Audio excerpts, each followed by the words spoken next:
வேலைக்காக வெளிநாடு சென்ற கணவன் நான் பிரச்சனையில் இருக்கின்றேன் என்று சொன்ன ஒரே வார்த்தை. அதன் பிறகு 1.5 ஆண்டுகளாக எந்த தகவலும் இல்லை. புதுக்கோட்டை மாவட்டம் பொன்னமராவதி அருகே உள்ள ஆத்தங்காடு கிராமத்தை சேர்ந்தவர் சிவசாமி.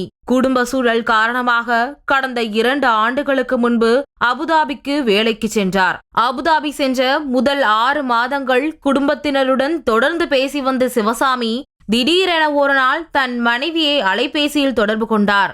அப்போது நான் ஒரு பெரிய பிரச்சனையில் மாட்டிக்கொண்டிருக்கிறேன், என்னை காப்பாற்றுங்கள் என்று பதற்றத்துடன் கூறியவர் அது என்ன பிரச்சனை என்று விவரத்தை கூட சொல்லாமல் இணைப்பை துண்டித்து விட்டார்.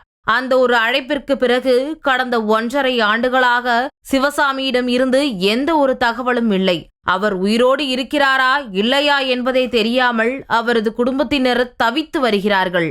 இதுகுறித்து மாவட்ட ஆட்சியரிடம் பலமுறை மனு அளித்தும் இதுவரை எந்தவித நடவடிக்கையும் எடுக்கப்படவில்லை என அவரது மனைவி சித்ரா வேதனையுடன் தெரிவித்திருக்கிறார்.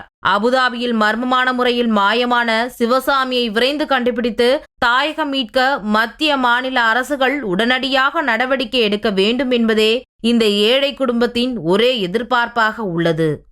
உயிரோட இருக்கிறது ஒண்ணுதே, இல்லாத ஒண்ணுதே. நீக்கணும்னு எனக்கு மன சங்கடமா இருக்கு. ரவைக்கு பாலைக்கு படுத்தா கூட தூக்கம் வர மாட்டேங்குது. உடம்பெல்லாம் ரவைக்கெல்லாம் முடியாம வருது. அதே நினைச்சு அவங்க பேரு அவங்க பேரு சிவசாமி.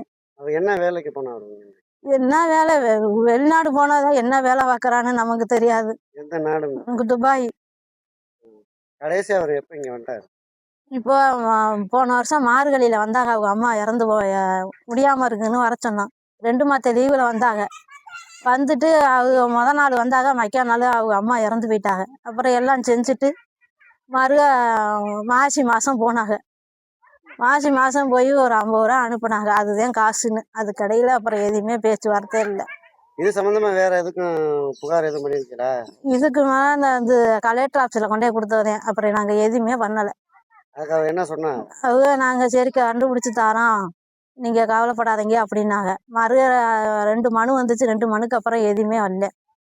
உங்களோட கோரிக்கை என்ன? என்னோட கோரிக்கை என்ன, அவங்கள கண்டுபிடிச்சு கொடுக்கணும். இந்த முதலமைச்சர் தான் அவங்களே என் புருஷனை கண்டுபிடிச்சு என் புருஷனை கொண்டாந்து சேர்க்கணும். ரேஷன் கார்டுல பேர் சேர்க்கணும்.